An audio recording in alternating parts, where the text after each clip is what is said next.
Nosso primeiro palestrante é Paulo Roberto Viegas.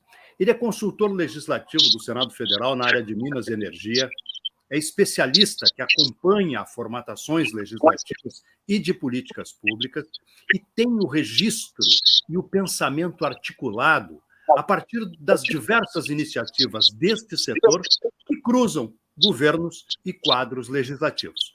Paulo Roberto Viegas, 20 minutos para a sua apresentação. Muito bom dia, por favor. Olá, Humberto e demais participantes deste evento.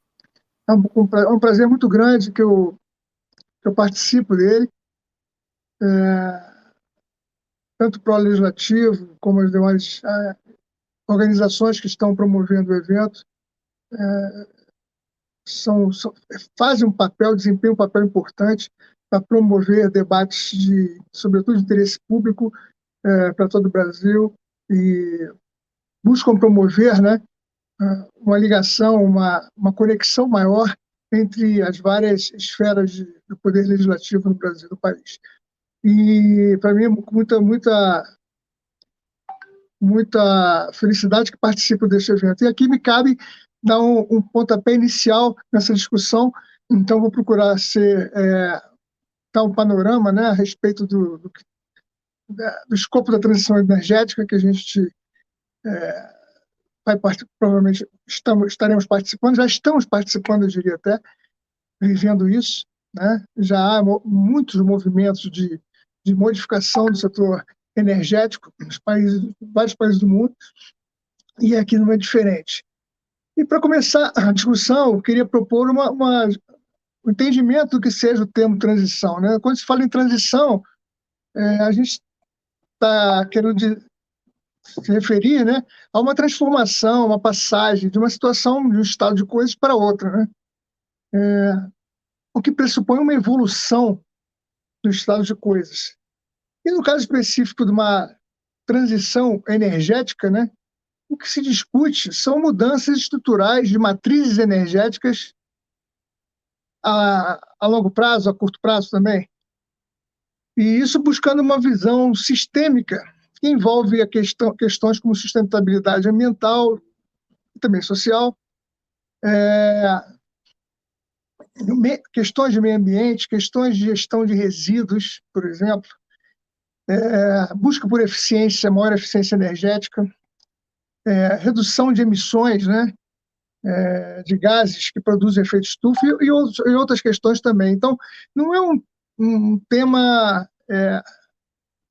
digamos que, focalizado quanto às pretensões, mas muito amplo, né, que traz muitas questões que envolvem o nosso dia a dia, nosso mundo, que devem ser analisadas de forma conjunta, integrada. Esse tipo de mudança, né, que advém no processo de transformação, de transição, perdão, energética, decorre de diferentes motivos, né? Como, por exemplo, a própria evolução histórica da sociedade, né? E isso passa, invariavelmente, por questões quanto à disponibilidade de combustíveis para o uso da sociedade, no período de tempo e de espaço em que se situou essa questão de disponibilidade, portanto, dos combustíveis, mas também por questões de pressões ambientais, que levam à discussão das emissões de gases de efeito estufa, como eu havia comentado. Então, eu diria que a questão do uso de combustíveis, da disponibilidade e utilização dos combustíveis, dos efeitos que eles provocam, eles são questões centrais nessa discussão, né?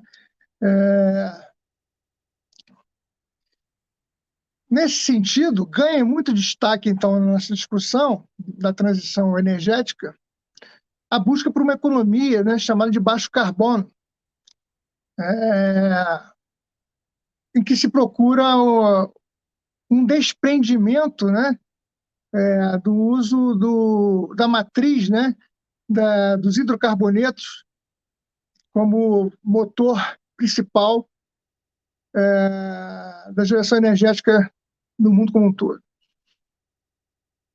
Já vimos, no início do século passado, migrado do modelo baseado em carvão para o modelo baseado em petróleo, mas ambos, né, por razões econômicas, mas ambos dependentes do carbono, e agora a gente busca alternativas a isso. E aí surgem muitas opções, como a geração eólica, no caso da geração elétrica, geração eólica, geração solar fotovoltaica, e outros, né, que se insinuando, dada a evolução tecnológica que nós estamos verificando nos dias de hoje. Agora, essa transição energética para uma economia de baixo carbono, ela compreende diversas, como eu falei, né, a questão ela é muito abrangente, ampla, então ela busca compreensão sobre a geração e consumo de energia, como eu acabei de comentar, dei exemplos, mas também como forma de otimização, né, do uso de bens e serviços. Porque não adianta também você buscar apenas um outro modo de gerar energia se as consequências dessa mudança ou algumas práticas da sociedade continuam as mesmas. Então, há que se buscar também um entendimento, né, de como se nós usamos os bens e serviços que nos estão à disposição, buscando também uma forma mais inteligente de usar as coisas. Então, nesse sentido, a gente pressupõe que é insustentável continuar consumindo recursos naturais, por exemplo, na velocidade que vemos acontecendo nos dias de hoje, né? E algumas alternativas surgem como resposta a toda essa situação que eu estou comentando aqui. E, bom, entre essas alternativas de ação, a gente pode mencionar a promoção da eficiência energética, porque a gente já temos algumas ações nesse sentido no Brasil durante alguns bons anos, né? Mas precisamos aprofundar elas. Também a racionalização do uso do solo e da água, a aceleração de processos da economia circular também, de reaproveitamento, né? De tratamento de resíduos, por exemplo, a modernização de sistemas de geração e transmissão e distribuição de energia, uma questão muito importante nessa discussão, e a substituição de combustíveis e fontes de energia usados no nosso sistema de transporte também. E aí a gente vai esbarrar, com certeza, na questão de hidrocarbonetos e combustíveis, né, fósseis. Né? Alguns desafios têm, então, muito destaque nessa discussão, como os padrões de consumo, né? Questão essa que, para atingir resultados, envolve um escopo mais amplo e difuso do que tratar a geração energética propriamente dita. Então, a questão de padrões de consumo seria uma questão mais complicada para lidar, e talvez para se buscar uma resposta mais rápida, né, de algumas ações na busca por essa transição energética, seja mais interessante focalizar alguns alvos, como, por exemplo, a geração. Então, fica mais fácil você aprofundar a transição energética atuando, no primeiro momento, nos campos de geração energética, do que trabalhar os modos e culturas de consumo de uma população inteira. Um dos principais alvos e desafios, então, nesse contexto, corresponde à substituição das fontes fósseis, como eu falei, como petróleo e carvão, por outras alternativas de energia. Isso estou falando no âmbito mundial, não especificamente no Brasil, né? E é o caso, como também já falei, de fontes eólicas ou solar fotovoltaica para geração elétrica, em substituição, ainda que parcial, a geração, por exemplo, termoelétrica baseada em carvão ou óleo. É o caso também, no caso do modelo de transporte, do uso de carros com tecnologia híbrida, por exemplo, ou energia elétrica, ou até do promissor uso de células de hidrogênio para a movimentação de veículos, questões que têm sido discutidas no âmbito do Congresso Nacional hoje em dia. Bom, no caso do Brasil, especificamente, há projeções da Agência Internacional de Energia que indicam que energias renováveis deverão compor 30% da matriz energética mundial em 2030. O Brasil tem hoje cerca de 48% da sua matriz energética já abastecida com fontes renováveis. E a média global hoje está em torno de 14%. No caso da matriz elétrica, a diferença é ainda maior, né? Porque 85% da matriz elétrica brasileira vem de energias renováveis, e a média mundial é de 30%. Então, o Brasil já tem uma posição destacada nessa trajetória de busca de energias mais desejáveis, digamos assim, para se construir um mundo melhor. O Brasil já tem uma posição, hoje, né, relativamente a outros países, favorável. E a produção e consumo de energia a partir de fontes renováveis é importante, então, é um importante aspecto a ser considerado, mas não só isso. Outros aspectos também se fazem importantes, e aqui eu trago a questão do acesso à energia, né? Nesse sentido da discussão, né, deve-se lembrar que nem sempre é possível equilibrar o sistema e aumentar o acesso à energia somente com fontes renováveis. Então, deve-se considerar outras possibilidades, ainda que não sejam plenamente limpas, digamos assim, para se fazer essa transição. E aí entra o gás natural como uma alternativa importante nesse processo de transição. Tem um papel relevante, portanto, o gás natural nessa transição energética. Ainda que ele seja um combustível de origem fóssil, mas ele tem uma menor emissão de CO2 no seu uso para tais finalidades, se comparado a outros combustíveis fósseis. Então, o gás natural surge como uma opção de transição importante nesse processo.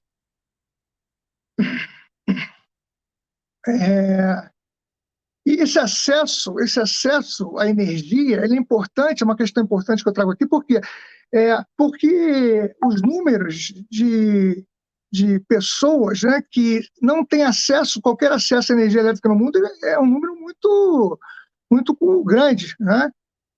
Segundo o Banco Mundial, chega a mais de 800 milhões de pessoas, né, no mundo sem acesso à energia elétrica. Então, essa questão de acesso, no Brasil também isso acontece, nas pontas principalmente do território, sobretudo na região amazônica, né, é importante prover acesso das pessoas à energia elétrica. No Brasil, a nossa matriz energética e, mais especificamente, elétrica, é muito dependente ainda da geração hidrelétrica. Porém, esse modus gerador, assim posso chamar, representa apesar de ele representar uma solução bastante favorável sob a ótica de sustentabilidade ambiental, a maior presença da participação de outras fontes de geração na matriz elétrica e, consequentemente, energética, ela é desejável para garantir a segurança energética do país. Até porque deve-se considerar que as mudanças climáticas nos regimes hidrológicos tornam vulnerável o sistema frente a possíveis alterações de da vazão dos rios e, consequentemente, da garantia da segurança energética, né?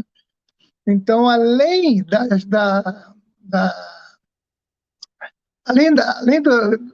do acesso à energia, a questão da segurança energética também não pode ser esquecida nesse processo da transição energética com o qual a gente deve trabalhar.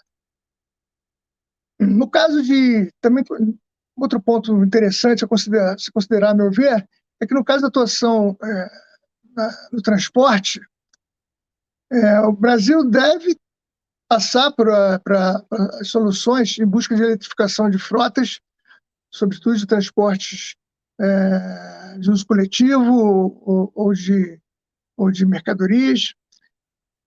Também a busca por combustíveis renováveis, tais como o biogás, o biometano e o etanol, como alternativas ao modelo baseado em hidrocarboneto. O país vive um momento hoje, não se pode esquecer, né, de abertura de mais liberdade econômica no setor, também no setor elétrico, né, o que pode ajudar a carrear investimentos para promover as mudanças e desenvolvimentos em favor da esperada transição do setor.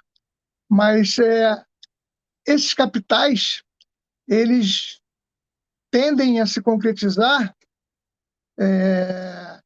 se forem criadas condições para tal, né, o que passa por segurança jurídica, né, estabilidade de regras, portanto, e isso não pode ser esquecido. Agora eu vou abordar, já passei da metade da minha fala, um ponto que eu acho importante nos dias de hoje a gente tratar, no que tange a transição energética, são que efeitos que o conflito entre Rússia e Ucrânia podem trazer nesse processo. Eu acredito que esse conflito possa contribuir para uma aceleração do processo de transição energética, sobretudo na Europa. E isso porque esse conflito tem contribuído, né, para a alta do preço do petróleo, e dessa forma as fontes renováveis alternativas do petróleo, como a energia solar e eólica, podem ficar mais competitivas economicamente, porque o custo de oportunidade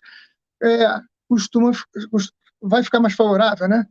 Então, no leste europeu, em que existe uma dependência energética da Rússia muito grande, e alguns países também na região da Alemanha, principalmente, a Alemanha principalmente,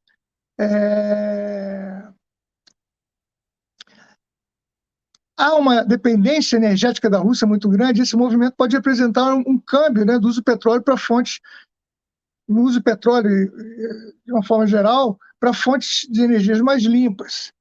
Então, esse processo, o conflito ele pode acelerar o processo de transição energética com efeitos no mundo inteiro, inclusive no Brasil. Por um lado, a gente deve considerar que os Estados Unidos anunciaram ajuda à Europa no meio desse conflito, né, que se iniciou no final de fevereiro, acho que 25 de fevereiro, né? Temos 2 meses, pouco mais de 2 meses.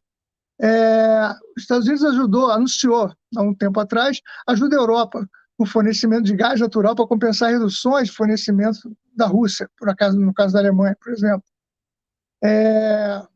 Mas essa ajuda representa pouco mais de 10% das necessidades dos países da União Europeia. E, a meu ver, não é suficiente. Por outro lado, deve-se considerar, né, que algumas fontes alternativas hoje de ascensão não podem ser aproveitadas com grande eficiência, por exemplo, na Europa, em especial na sua parte setentrional, no norte da Europa. Porque, por exemplo, a energia solar, a eficiência da energia solar nos países do norte da Europa se compara à do nordeste do Brasil, do centro-oeste do Brasil, onde a insolação e a radiação é muito maior. Então, você tem a eficiência da energia solar muito, muito grande, e na Europa, que você tem dias e mais dias de nuvens, céu fechado, sem aparecer o sol, fica mais difícil você aproveitar esse modal de energia, né? E deve-se considerar também que o preço do petróleo, né, um outro ponto importante considerar nesse contexto do conflito, é que o preço do petróleo leva à inflação generalizada, o que pressiona a economia e política dos países. E parte desse fenômeno decorre da conhecida correlação que há entre o aumento do preço do barril do petróleo e o aumento dos preços dos fretes, com reflexo também sobre preços dos alimentos. E todo esse movimento e toda essa situação provoca um movimento, insatisfação e pressão por mudanças em vários países do mundo, sobretudo na Europa, hoje.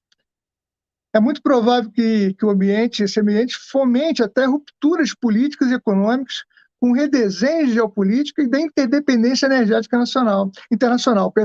Porque a Alemanha, por exemplo, é um país que vinha passando já por um processo de modificação de alguns anos de energia nuclear para energia baseada no gás.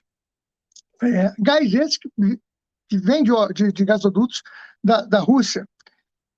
E agora, então, a Alemanha agora está repensando essa decisão que ela tomou alguns anos atrás e coloca-se em pauta até se a energia nuclear não volta a ser uma opção, né? Acho difícil, porque a mudança foi muito drástica, digamos assim, não radical, mas drástica, de saída da energia nuclear, e agora o que se leva, a situação de hoje leva a colocar a energia nuclear de novo, pelo menos em discussão.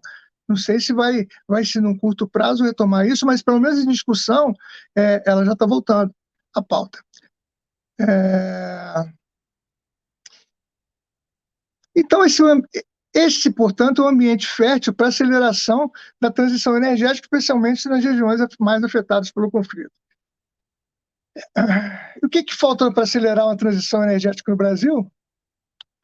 Deve-se, primeiramente, considerar que o país convive hoje com uma realidade de menor intervenção estatal do que tinha cerca de pelo menos 10 anos, há pelo menos 10 anos atrás, e também em função da crise fiscal, que dá poucos sinais de plena recuperação, mesmo se considerarmos as seguidas reformas estruturais que foram implementadas pelos últimos governos.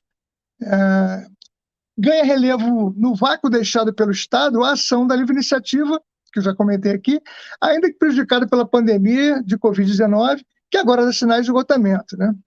E sinaliza uma retomada de crescimento econômico. Nesse contexto, ainda que não curtíssimo prazo, né? Nesse contexto, o que se deve esperar para se promover uma transição energética no país? Poderia ser formulada uma política pública? Em caso afirmativo, de que tipo? Né? Algumas inovações do setor de energia têm se apresentado ao país. Seus empreendedores têm buscado, junto às casas do Congresso, amparo legislativo que confira alguma segurança para suportar seus projetos. Mas deve-se ter clareza, né, do que pretende-se com essas cruzadas. Seriam leis que regulam as atividades ou segmentos econômicos, ou leis que confiram principalmente incentivos para o desenvolvimento dos respectivos setores ou segmentos? Bem, o que eu acho é que pode-se levar em consideração que algumas atividades careçam de apoio para o desenvolvimento de pesquisas, como no caso do hidrogênio, combustível, né? Que ainda está em fase muito inicial de desenvolvimento, digamos assim, já tem alguns anos de pesquisa, mas ainda carece de pesquisas de aprimoramento para se chegar a um nível de eficiência e utilização minimamente, economicamente desejável, né? Essa situação, então, no caso do hidrogênio, requer incentivos governamentais para a promoção das pesquisas.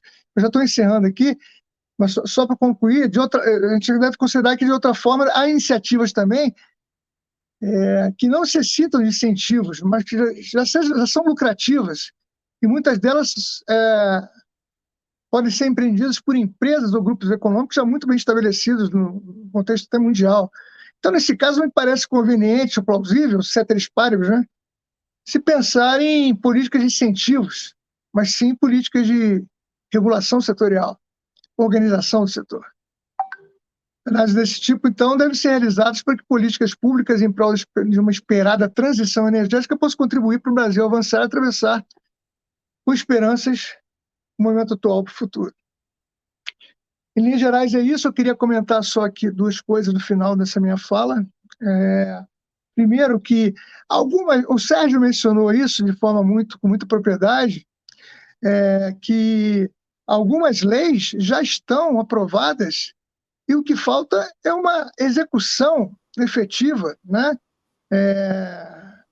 dessas leis, portanto, pelos poderes executivos, e de numa conversa maior, né, numa sinergia de ação maior entre governos estaduais, municipais e o governo federal. E o papel do legislativo também é fiscalizar se está ocorrendo ou não. Então, essa conta não está só no colo do Poder Executivo, que não executa, mas também no legislativo, que deve fiscalizar, e com isso promover, né, incentivos para que os poderes executivos executem essas políticas. E aí eu comento, por exemplo, a política de resíduos sólidos, né, que tem a ver com essa discussão e já foi aprovada há alguns anos, né, em 2010, e a gente ainda está engatinhando muito na execução dessa política, e a gente deve tentar acelerar, né, que acho que isso ajuda no processo de transição também, no processo de transição energética. E, finalmente, eu queria mencionar que, no meu modo de ver, as questões de futuro, de desenvolvimento, de crescimento, elas vão passar invariavelmente por duas questões que eu acho, que é a gestão da água e a gestão da energia. E eu deixo aqui isso para a reflexão de vocês, agradeço a participação. Muito obrigado, o meu amigo Humberto. E Sérgio Nery e demais. Estou curioso, e eu queria te fazer uma pergunta final.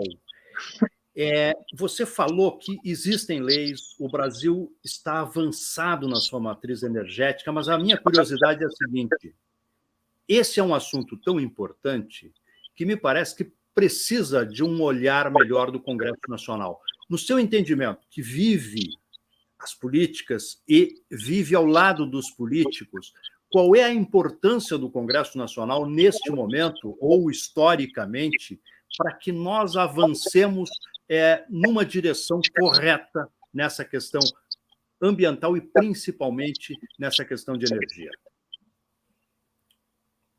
Bom, me lembrei agora, você perguntando isso, me lembrei do presidente norte-americano que falou unity, unidade. Eu acho que a saída está por aí mesmo, né? Você me perguntou, me lembrei dele, né?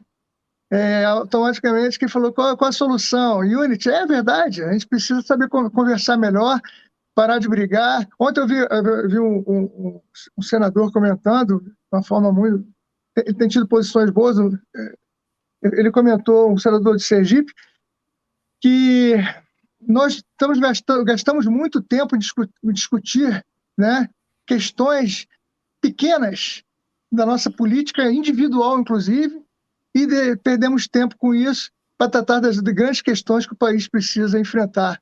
E por quê? Porque não há unidade. Se você tiver uma unidade maior, uma conversação, um ambiente de conversação melhor construído, você permite que as soluções sejam buscadas de uma forma mais focalizada e com resultados melhores. Acho que é isso. Paulo, muito obrigado.